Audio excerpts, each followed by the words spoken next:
Hello and welcome to the Brander Macro podcast. I have with me today an Eric Brazau, who is working against Islamophobia, and he's written a book, Muslim Reformers VS Fundamentalists. Thank you for coming on the podcast. Pleasure to be here. So you're in Canada. Could you tell us a little bit about sort of your history and how you came to be talking about Muslims and Islam. Yeah. Simple. I remember clearly 9/11. I was in Montreal, and at that time I was rather contrarian. So everyone around me said, yeah, someone punched America, the big bad wolf in the nose. And I was not particularly sympathetic to the American cause and to the American tragedy. Now, was that because I was, or because I was just contrarian? It's a bit of both. I came to Toronto, so 10 years, 3 years, 6 months, seven months later, I moved to Toronto, which I'm living in now. I was in a coffee shop about 2004, and it was actually a restaurant. I was having a conversation with the chit-chatting. It was 11 o'clock at night. I'd been to this restaurant several times, so everyone knew me as more or less a regular. And at that time, the government was considering instilling what's called sharia law tribunals for family matters. Do you know what that is? I know what Sharia law is. No, only family matters. So divorce, custody, inheritance, civil matters. So instituting that for Muslims within Canada? Correct. In Ontario. Oh, in Ontario, really? Sharia law in Ontario. Oh. But only in family matters. Okay. Divorce, exactly. Okay. Inheritance. And it would be like going to a trial. It would be like going to arbitration. Where a judge just listens to what you say and he makes a decision. You have to live by it. And of course, there was a lot of controversy here in Ontario. Many people didn't want that. The biggest voices against it were actually ex-Muslims and Muslim women themselves. It was huge. It was a very big case here in Toronto, in Ontario.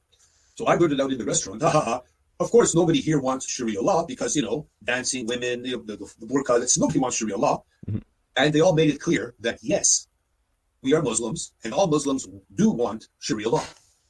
And I was a bit surprised. I said, come on, guys, you're making a joke, right? To which he replied, no, we don't joke about, we do not joke about Sharia law and Allah. We are Muslims, we want Sharia law. And they became rather cross with me. Like, I realized this is not a subject I should continue talking about. The next morning, I woke up with a very bad feeling in my stomach. I thought, is it possible that all these Muslims here in Canada really want to turn us into Afghanistan or Pakistan? And I went down a rabbit hole and I started watching videos. This was at the onset of YouTube, 2004. And I saw what imams so then I learned from the imams in Yemen, Qatar, because those were the only imams that were putting stuff online. Yeah. Saudi Arabia. And I lost my mind. I saw this as an existential threat, just as easily as if I saw a meteorite coming from the sky. And I started screaming and yelling, doing what it is that I do, what I did. I made flyers. I was running up and down the street. So you might remember the film called Innocence of Muslims. Sorry, I do not. You will. There was a film that was made in Egypt by some Copts. And it was released. It was a YouTube video. Oh, okay. About 20 minutes long. The world went on fire. Embassies were burned. Oh, maybe I do remember now. You remember now. Hillary Clinton made an apology that the First Amendment is not made to denigrate the beautiful religion like Islam. She said that. She didn't say beautiful, she said noble. Implying that we should not have freedom of speech if you're going to insult the noble religion of Islam. At that point, I really lost it. I made flyers with the most insulting, graphic parodies I could find. I put them on a flyer. On the other side, I put a mother with a complete burqa, and her stomach was a bomb with skeletal hands, and the caption was, "The other Islamic bomb." Something to that effect. Oh, like the demographic shift? Yes, exactly. Yeah. That's a bomb. Yeah. And underneath was the caption from the verse in the Quran, "Kill them wherever you find them." Now, I was not covering my face. This was in plain day. I went to the busiest part of downtown Toronto where there's a Muslim booth that does dawah. You know what dawah is, correct? It's when they do they call you. They give out books and flyers because all Muslims have a duty to call people to Islam. Are you aware of this? No. I worked in an office. My supervisor was a Muslim. My coworker was a Muslim, and I'm living in Indonesia. I've never experienced this. Okay. Well, Muslims will tell you, the Quran will tell you, scholars will tell you that all Muslims have a duty to call people to Islam. That's a duty. It's a religious duty. Anyhow, I went to this area, which is basically Times Square, and I gave out the flyers to Muslims. And the bigger they were, the bigger I made a point to say, here's my flyer. Looking for a fight. I'm doing this for freedom of expression and freedom of art. This is my expression. If somebody wants to come and stab me and kill me, here I am. And I was yelling this. This went on for about 3-4 days. At some point, the police came, found me, and arrested me. And I was charged with willful incitement to hate, breaching the peace. They were going to charge me with incitement to commit genocide. but they dropped that one. But they were in the 3 years later, they did charge me with incitement to commit genocide. So throughout a period of 5 years, I was in jail for 3 of those years. Oh no! Oh. Which means 3 summers, 3 Christmases, 3, like 3. Like when you watch the seasons change in jail, it's very depressing. But that time they dropped, so I was in jail for 10 months because they refused me bail. They wouldn't let me out on bail. Now, as you're probably aware, a lot of people get bail for a lot of reasons. Yeah. People with guns get bail. You're handing out flyers and yelling. Homeless people do that all the time. Well, not the flyer part, anyway. They brought in 2 prosecutors and a detective to make sure I was not granted bail. It was like a full blown. They had people there, videos there. It was a circus. But gun towners and gun bangers, they get bail, but not Eric Brazau. Anyhow, long story short, that ended. And in the summer of 2017, I was thrown into a fountain. It was a physical skirmish ensued. I was assaulted because an assault to push a man into a water fountain. The whole crowd was clapping. Yes, you threw this guy, because I was just a bad person, because I held a sign. And the only person or organization, now this story went viral at the time. I mean, when I say viral, it went around, it was in Egypt, it was in Saudi Arabia, it went everywhere. Because here was a crowd of Canadian white people assaulting another white people in defense of Islam. That's how the story came out to play. So what I did is I thought, wow, this is the only group that defended me was the National Council of Canadian Muslims. Wow. Maybe they said, they put out a tweet. We don't believe in violence and we don't like a statement, but you have a right to say what you want to say in something society. Right? Oh, okay. So then I kind of mulled that one over. A friend said that to me. I said, okay, maybe I made a mistake. Maybe I'm wrong. It's complicated. Maybe I'm a fool. No, maybe not. Like this. Okay, maybe I was wrong. Now, as you probably are aware, it's not easy to think maybe I was wrong. Maybe I'm foolish. It's hard to swallow. So I went back to the drawing board. I forgot everything I knew, and I said, and I made a public statement.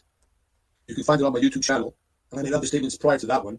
I, Eric Brazau, renounce my past indiscretions. I want to apologize to the Muslim community and to Canadian, blah, blah, all of it. I was a bad person, but I'm turning over a new leaf and I'm on a new journey to learn and discover the true Islam. And I've been doing that ever since 2017. So I make a point now of distinguishing between Muslims and the teachings of Islam. I no longer listen to I no longer make a point of finding or looking for imams from Saudi Arabia, Qatar, Yemen, Afghanistan, Pakistan, Tajikistan, Kurdistan, because many people will say that's not the Islam that we have here in Canada or in America or here, wherever here is. So you could say, as many people in Canada have said, well, the Muslims that I know believe such and such. Therefore, it is such and such because this is what I see. But therefore, go ahead. Yeah, but I only see one person deep. Like, I only see the people just around me. Many people do, but most people, their lives revolve around their, 7, 8 people extending out that they see every day that they go to work with. They see the same faces at the gas pump station, more or less. We have our bubbles that we live in. Sometimes a bigger bubble, smaller bubble, but it ends up usually being a bubble. So we see what we see. So I've gone outside of that bubble, as you can see from the book, and I had an idea that I'll do research because from 7, 8, 9 years, I've watched and listened and read and went into a lot of great detail to try to understand what exactly are the Muslim scholars here in Canada saying Islam is. What do they say Islam is? Not what the scholar in Saudi Arabia says, or not what does the Muslim at the gymnasium say it is, or the university professor who's the interreligious studies, colonialism, white supremacy studies say Islam is, because we have a lot of those in Canada, professors. Religious studies, professionals. Well, they're professionals in sociology and philosophy and humanities, but none of them know anything about the religion of Islam. So I'll say you get that a lot in Christianity. A lot of Christians have never read the Bible and don't know a lot about Christianity. Well, you're correct. However, what you can't see from because I was a Christian, I read the Bible, the New Testament anyhow. Yeah, they always read the New Testament before that's Gospel. Christianity is New Testament. Yeah, that's right. And I've read the Quran. I've read the Quran 3 times when I was in jail, cover to cover, and made copious notes from my little golf pencil. Because in jail, they don't give you a big pencil. Of course. They only give you golf pencils. You know why? I guess it's stabbing people or weapons. Yeah, it's hard to stab people with a 4-inch pencil. You could try. So here I was with my pencil, 8 hours a day on weekends. You're locked down in your cell. So I had my chessboard, so I put it on my knees, I sit on the blanket, and for 8 hours a day on Saturday and Sunday, and 3 hours a day every other day for like 6, 7, 8, 9, and 10 months, I was reading and writing out the Quran. Very neatly. Actually, I have those papers. One day they'll be in the museum somewhere. Do you understand fundamental principles, the concept? Well, I used to be a physicist. I understand them from that point of view. You could derive everything from a certain set of laws, and those are the fundamental principles. Foundational fundamental principles. Yeah. So there's a difference between people's interpretation. So if me or Brazau as a Christian, I punched you in the nose and took your running shoes, that would be a bad thing. Mm-hmm. But there's no teachings in the New Testament that says I should. That's not a Christian teaching. Right. Steal people's running shoes. Right. Okay. If I perceive you to insult the Prophet Muhammad and I killed you because you insulted the Prophet Muhammad, there are words and teachings and arguments that can be made that this is a fundamental basic element of Islam in the fundamental doctrinal teachings. It's there, but you don't have it in Christianity at all. Mm-hmm. It's a very different. The foundational beginnings are in Christianity, kind of. If they don't want to hear your message, dust the sand off your sandals and leave the village. In Christianity, the idea of if someone rejects Christianity, there's no Christian doctrine that says they are therefore an enemy of Christianity that must be slayed. Where that exists in Islam, that someone who rejects the message after you've made it clear to them. So at first you're nice and you invite them, you go through the rigmarole, but at some point it is incumbent upon believing Muslims to enforce Sharia, because Sharia is a law from who? Who gave the world Sharia? Do you know? God, right through Muhammad. Yeah. Yeah. Therefore, it's incumbent for everybody to live by it. And it's the duty of Muslims to make that happen. Now, of course, they only do this for the betterment of mankind. They don't do it. So the Islamic teaching isn't we're going to suck the money out of them, or we're going to take people slaves, and we're going to dominate the world because we want to be the dominant. No. They will dominate. Muslims are taught that they should dominate the world to make it a better place. Those are the teachings. Mm-hmm. Some believe it, some don't, some enforce it, some act upon it, but those teachings are there. So, and I've had these conversations with others who are on the other side of, who are very pro-diversity and multiculturalism, and all genders and religions are equal. So I've had these conversations with many. And they continually conflate, well, I know some Muslims. Oh, yeah, of course, we all know some Muslims. I know some Buddhists as well. I know some dentists. Doesn't make me a dentist. I know nothing about teeth other than that I have them, and I use them, and I brush my teeth, but I'm not an expert on teeth. And I think people conflate, racism versus criticism of religion.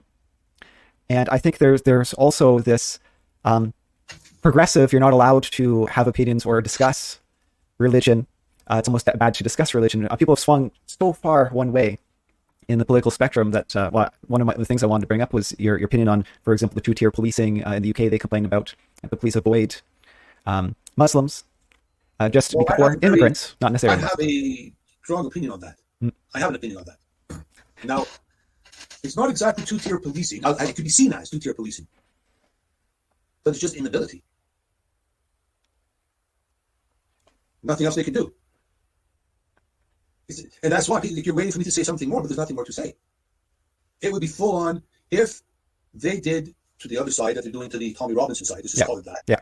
There would be full out, absolute mayhem, chaos, riot like you've never seen. Well, for our listeners, I'll give an example. There was one community where they did, I think child services did take away some children, and the community, and the community basically stormed the police station until they got them back, I believe is the story. Is that correct? So, yeah, well, I don't know if they got them. I don't know if they get them back. That's what I heard. I heard they did get them back. It could be. I just didn't follow much further than there was Roman children and there was a huge riot, but huge. Yeah. And that was not even dealing with Muslim children. So my point is in France, there was an open letter that was written by 2 letters.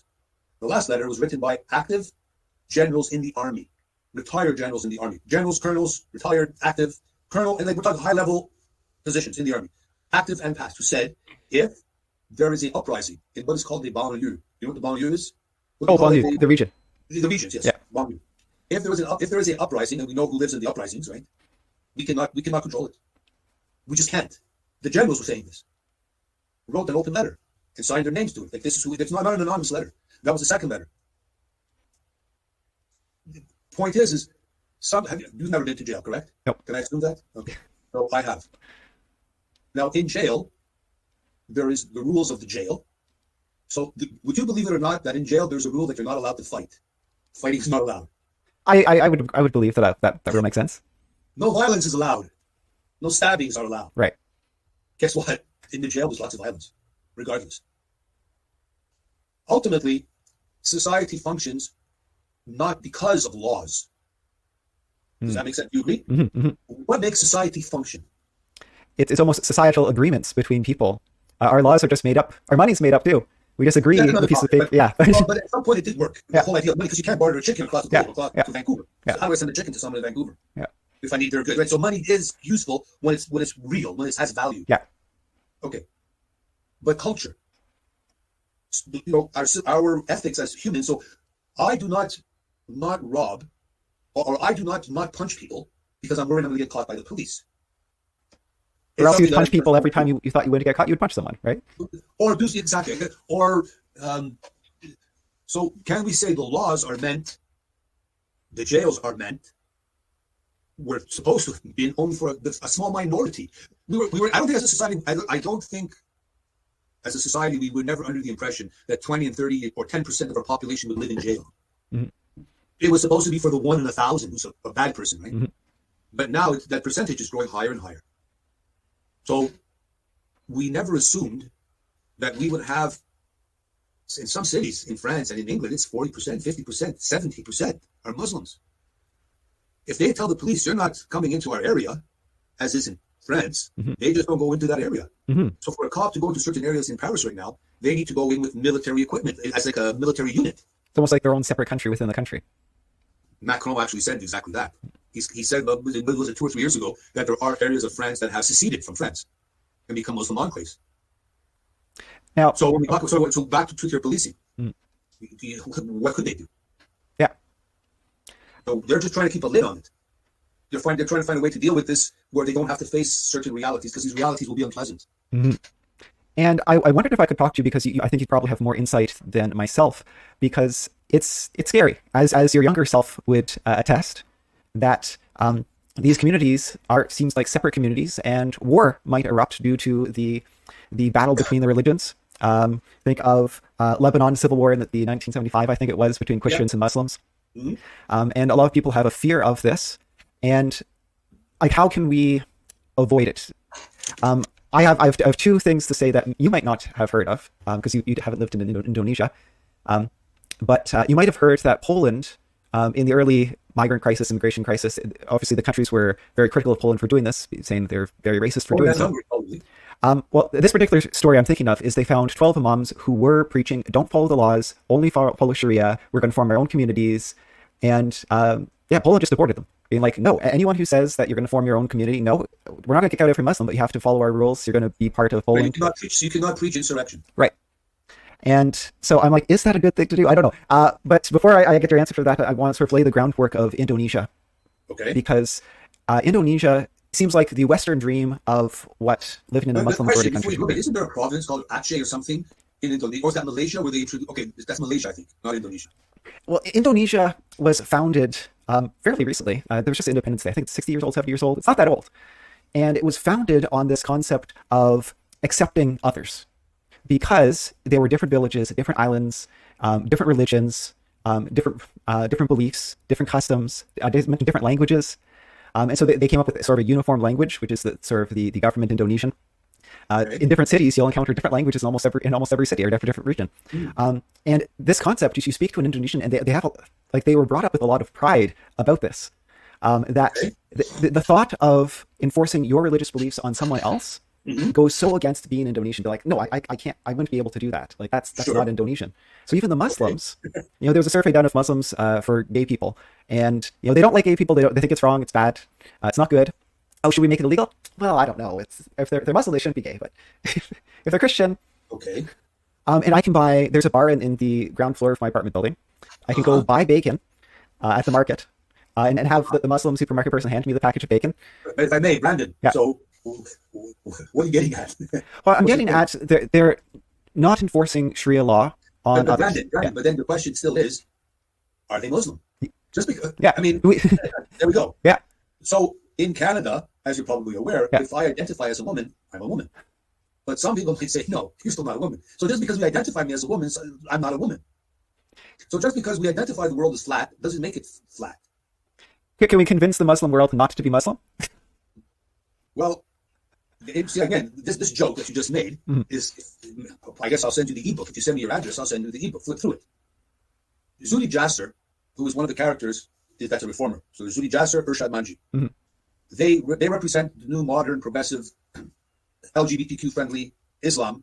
And then I put their voices in the cage match, if you like, against the fundamental Islam. Interestingly, the fundamental Islam, from the imams with the big beards, with the big white toba, they base their Islam on doctrine. So whenever they give a khutbah is a sermon. Khutbah.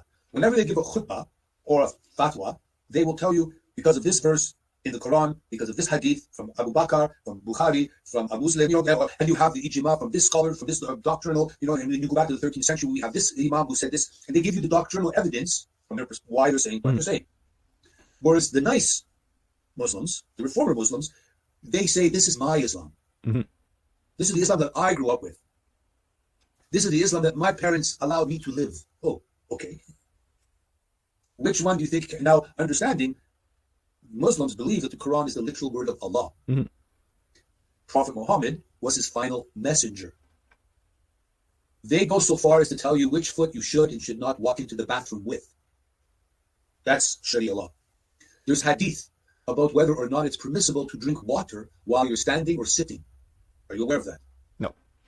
You would not be, of course. Why would you?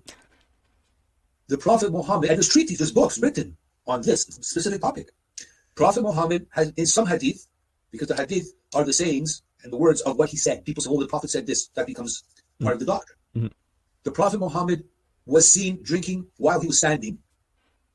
Another hadith saying the Prophet Muhammad was seen drinking while he was sitting. Oh, no. Therefore, scholarship says you can do it sitting or standing. It's permissible. Good.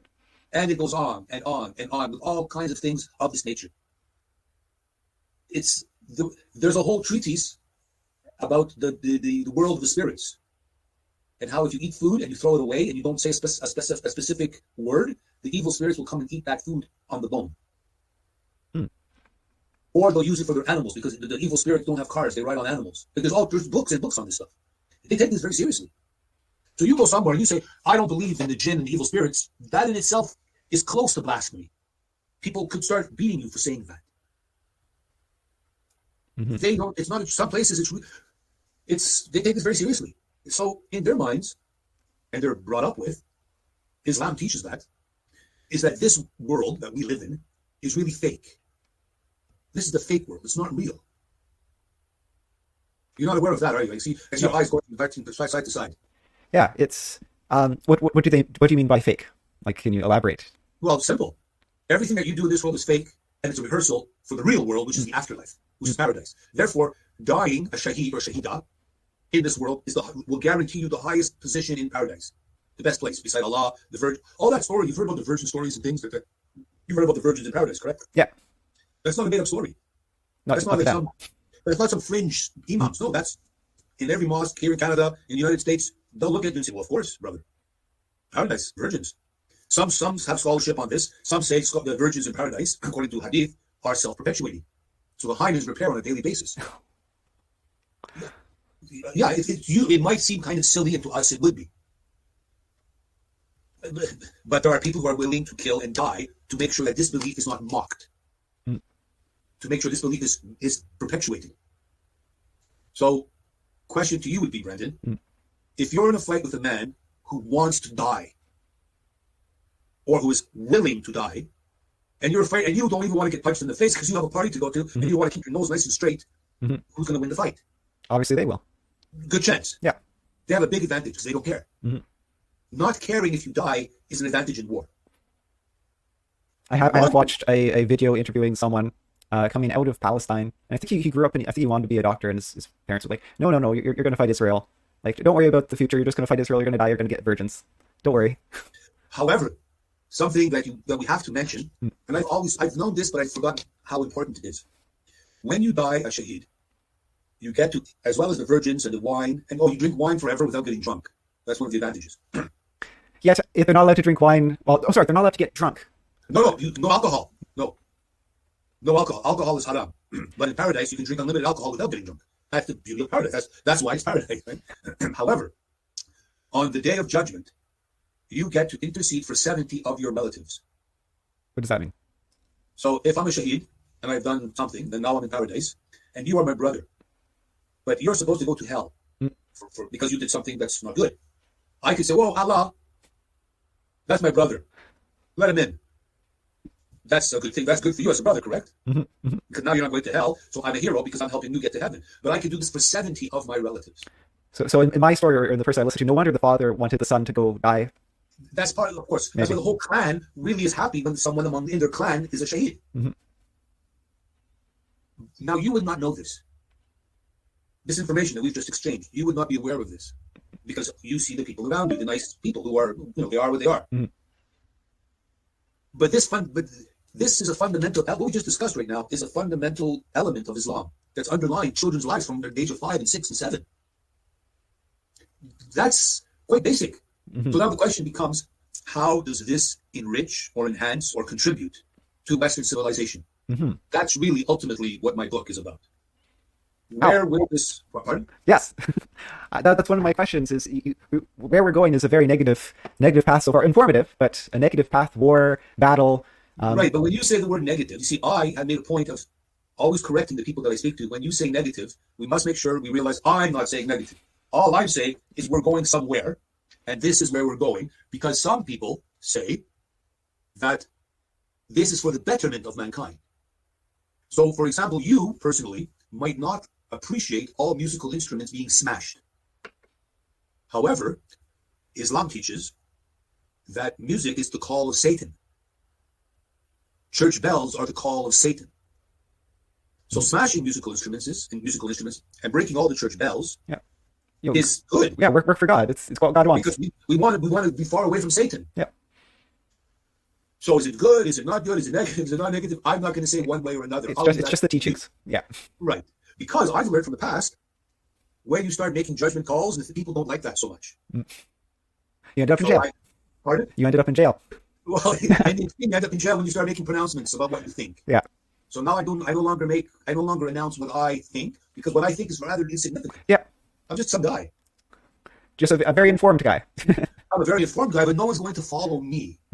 I'm not some savior, which in the past I thought if I scream loud enough and basically pour gasoline and light myself on fire, I'll convince everyone of this big meteor that's coming down from the sky.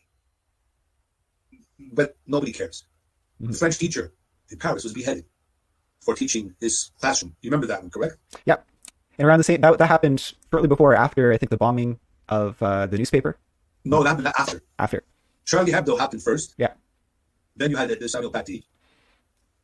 But not much has changed because all the people who are pro, interfaith dialogue, bridge building, acceptance and tolerance and all of that, they still are. And the people who are against it, they see this as negative. They now see this more negative, but the people on the other side are not convinced because the people on the other side say what's happening here in Canada is Islamophobia.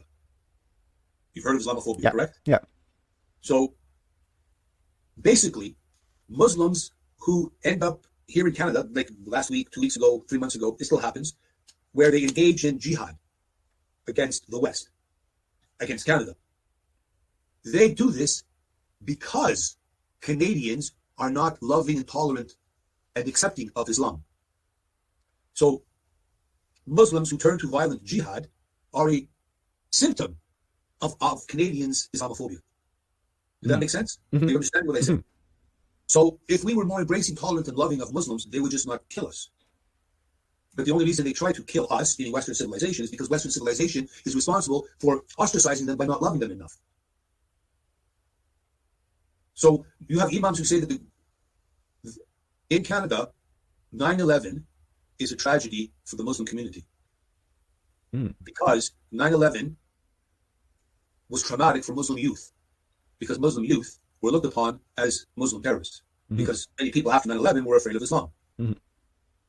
But the little children who were Muslims were traumatized because they were looked upon in a negative light.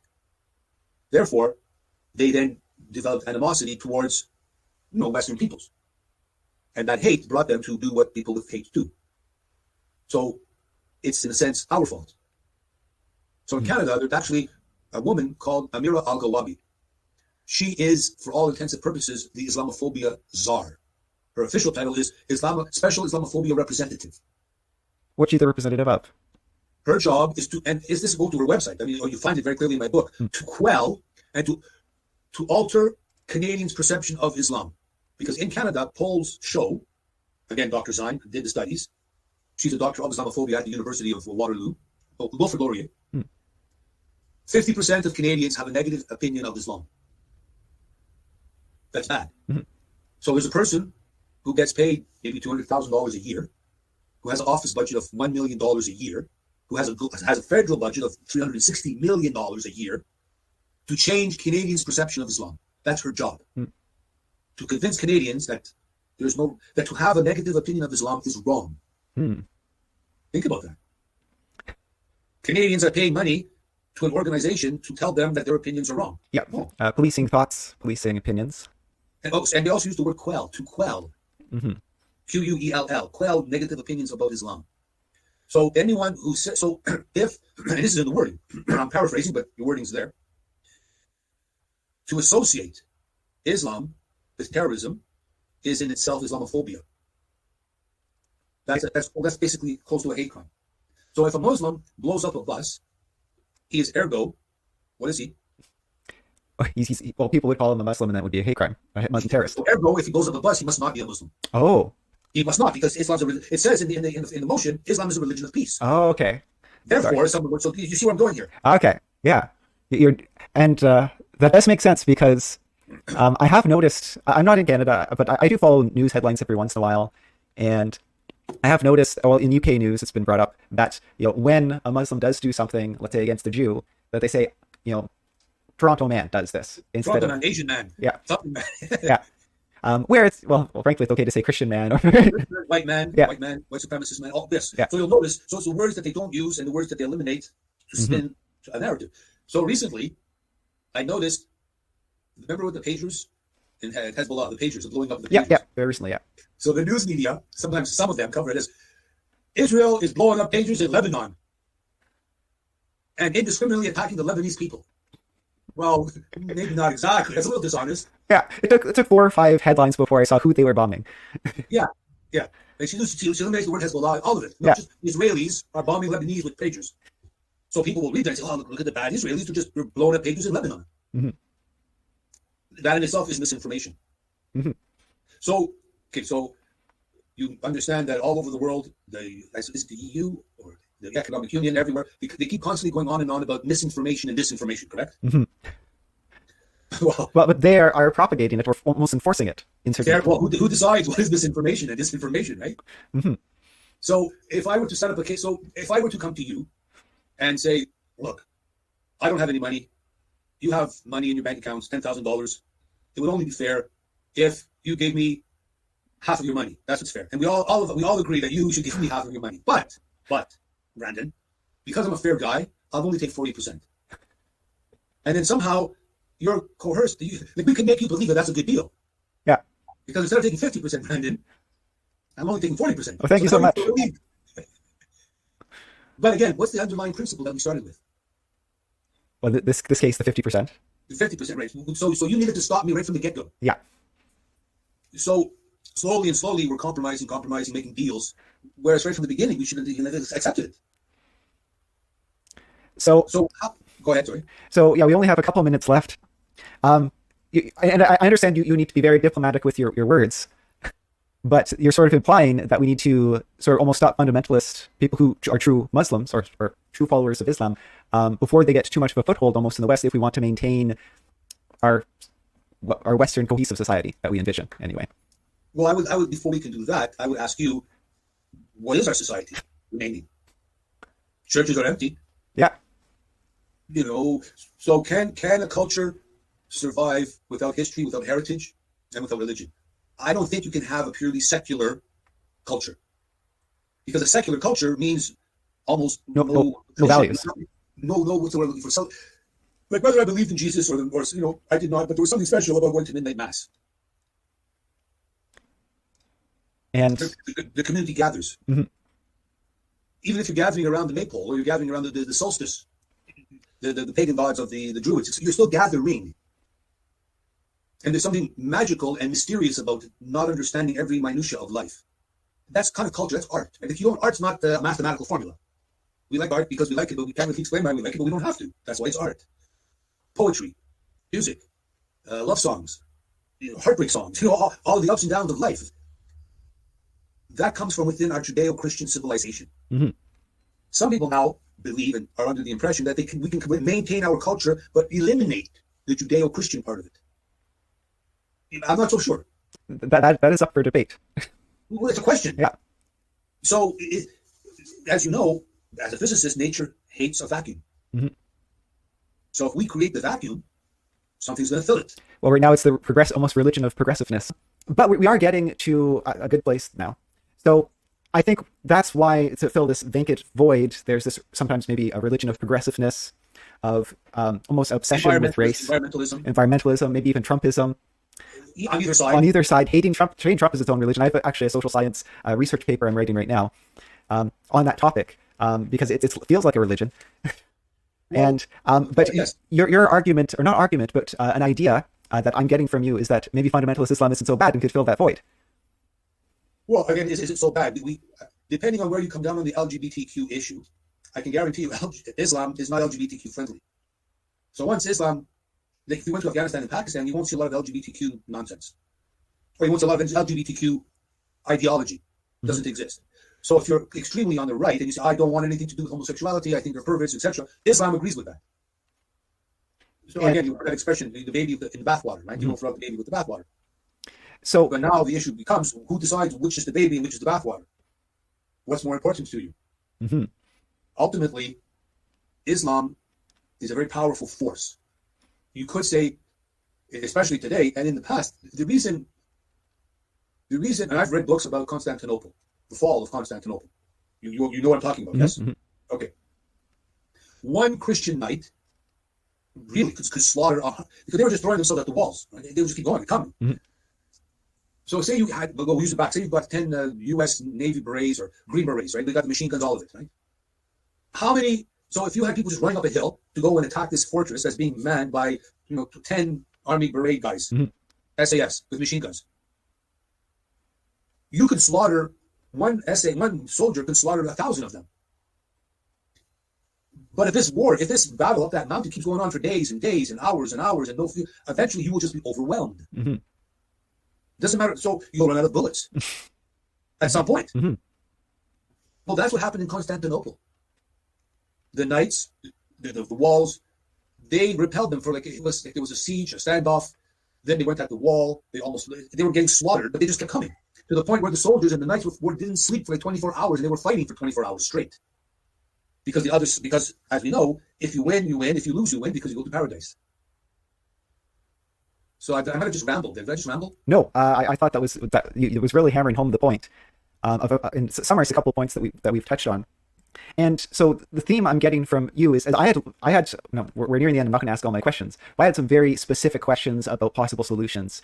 And what I'm getting from you is the truth in being informative. What is the state of the world? What is the state of Islam, Muslims? But the solution depends on your point of view. And I don't think, based on what you said, that you'd want to try to solve the world, because whose world? What world? What culture? That's bingo. And also, I had many people say, so what's the solution? Yeah. Many people have asked me this. Yeah. That's everyone's favorite question. Yeah. Because you want to end off on a positive note. Right. So what's the solution to Lebanon? What's the solution to Lebanon? Sorry to interrupt you. Yeah. But before you can have a solution, we have to first define if there's even a problem. Mm-hmm. And the vast majority of people will never agree on what the problem is. Mm-hmm. Because you could say that all of this is a child of the whole diversity, inclusion, multiculturalism philosophy.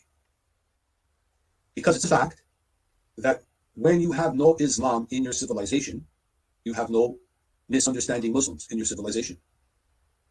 Many people will say Islam is a religion of peace, and it's only the misunderstanding Muslims who go off on a rampage.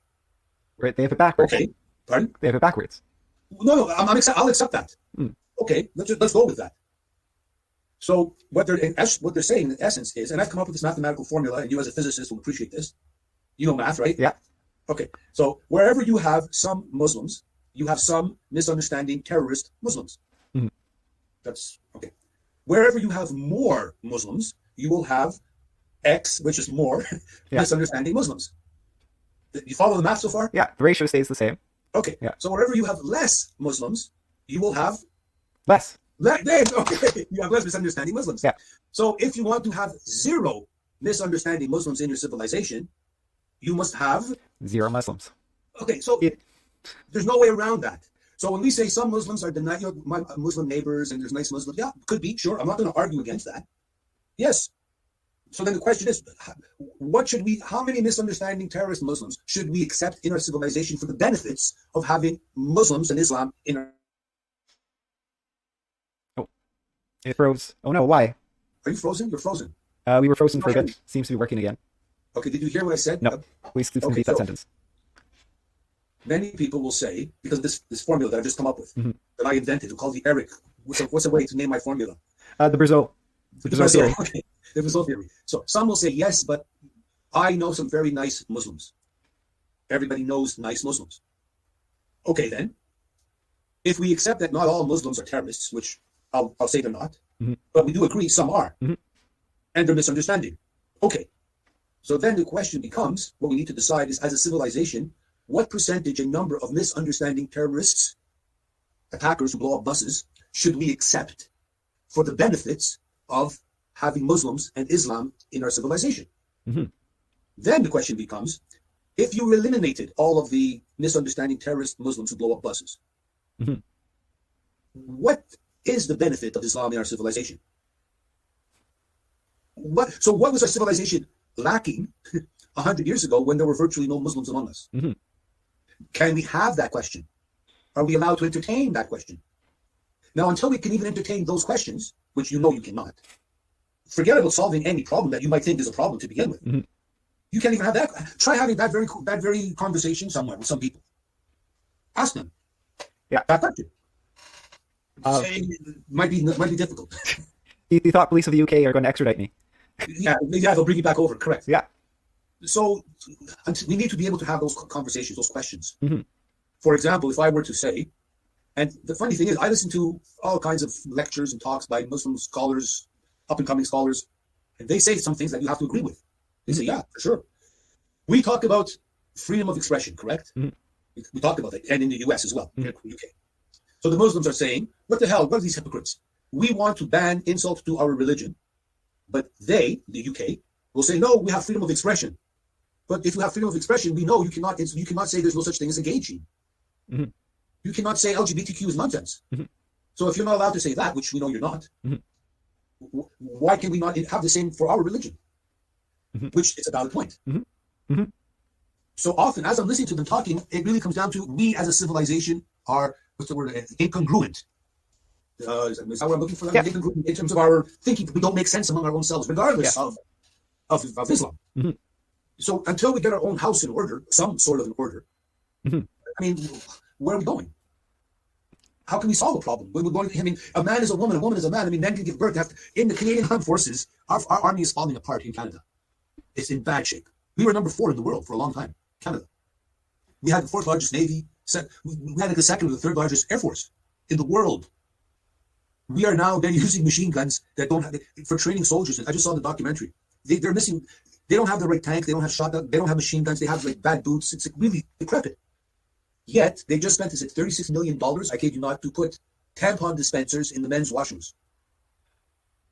Like, it doesn't make sense. I tell these stories to my Indonesian wife and Indonesian friends here, and they don't believe me. Oh, you're making that. There's no way. There's no way. That's too silly. No. And now in the army, they relaxed it so that you're allowed to have pink hair. Yeah.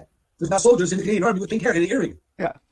Well, how else are you going to recognize that they're LGBT? Or maybe they'll have name tags, gender fluid. I'm a him today, I'm a her tomorrow. They now have courses in the army, workshops for like the whole diversity pronouns things. And I attended mandatory workshops as a college teacher as well. It was coming in right as I was sort of leaving the profession. Okay. Can we focus on teaching? What a concept. Right. Yeah. So when I started out on this was this specific idea of West and then Islam. But as I go further and further in this, and I'm getting older, I'm starting to see, well, there is no West versus Islam. There's just a blob of something, versus versus Islam. And yeah, and all you can be is informative and hope to, I guess, improve the world somehow. Well, yeah, again, so we all want to believe. Like I started down this path, and I kind of painted myself into a corner. So I this is what I do. This is what I've been doing. This is what I write. So there are times when I feel like I'm shoveling sand against the tide. It gets very, it almost seems pointless. But it's what I do. So what I've branched out into now is the idea of it's not what I've learned, and hopefully this is what I will impart upon you and maybe others. One of my next books will be about how the back of my card says, the back of my cards that I give out, changing minds by planting seeds of doubt. So the whole concept might be that this is what I've been working towards for the last 12 years. You cannot change someone's mind. Cannot be done. All you can do is create doubt in their certainty. That is the victory, and it's just that. Once you do that, walk away. Often, we will attempt to have an argument and change someone's mind in this argument. If I'm not going to let go of this argument until you admit that you're wrong and I'm right. It's correct? But if I can ask you a question to which you are uncertain of the answer, that means you're now uncertain because you don't know how to answer my question. That's the victory.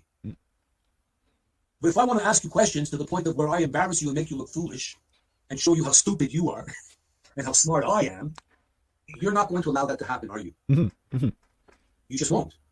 You can't, because I'm not attacking you, the person, your ego. So I want to separate those. So instead of trying to change people's mind, for the most part now, I want to learn, truly, because then when you want to learn, you bring that whole compassion and love, all of that part of it. So with compassion, I want to learn, well, why do you believe that, increasing LGBTQ rights for all and, taking off the testicles of little 12-year-old boys is a good idea? I want to understand why you think it's a good idea. However, preferable is if you don't know what I think. So I just ask you, oh, really? So by asking you foundational questions, I then understand where your thinking is going and how it got there. Like, why do you think that? Who brought you this information? Now, if at some point I want to attack, quote unquote, your ideology, I want to attack the weaknesses in why it is you believe what you believe. But I can only understand why you believe what you believe if I want to learn what are the foundational elements of your belief.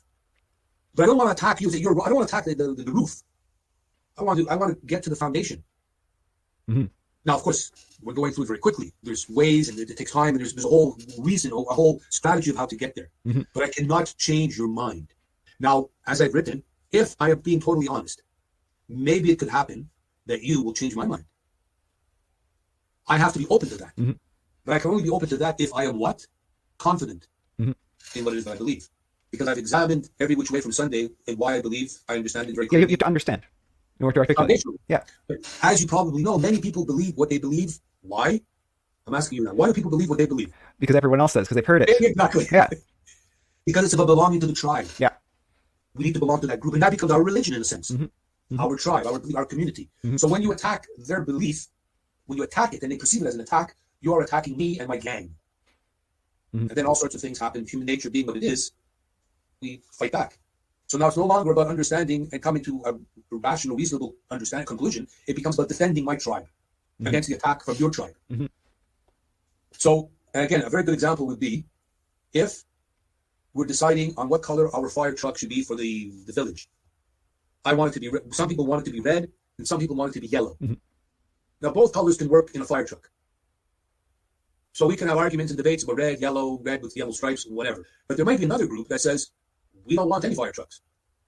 We want the buildings just to burn. Okay, that's different.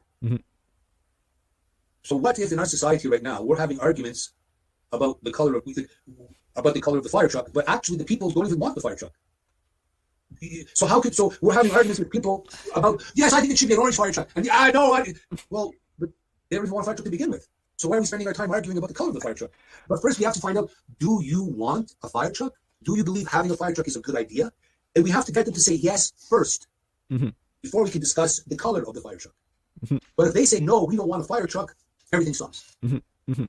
We're at an impasse. And or we go to war with them, or we have to find some way to make them understand why fire trucks are a good idea. But we can't scream and yell at them, which is to some extent, I've simplified it, the analogy. Yeah, I think it works. But okay. So often that's what we do with everything to a large extent. And which is what I'm coming to understand is maybe the greater issue. This issue of the way we talk about things might be the greater issue than any issue. I agree wholeheartedly with you about this. It's a problem, actually. I don't want to get into it today, but you actually touched on some pedagogical concepts which are too time consuming, so they're sort of avoided. Sure. But that's why we have to use simple analogies like the fire truck. Yeah. And so I agree. I'm sorry, we have to end it here. Thank you so much for spending your time with me and my audience. I hope you guys benefited from this. I think, well, it's informative. I think I know more about Islam than the average person, and I think the average person knows almost nothing. So if we can just inform them of the culture, the religion, fundamentalists, a little bit of information out there. I like to say, when we say the fundamentalists are actually the true Islam. Right. So ISIS and Al-Qaeda and Boko Haram, that could be closer to the true Islam from the Prophet Muhammad. And I think that came across with a good summary. I think you succeeded, though, today. I think we did good. My pleasure, Brandon. I'm glad to have spoken to you and to your audience. Okay. Cheers, everybody. Cheerio.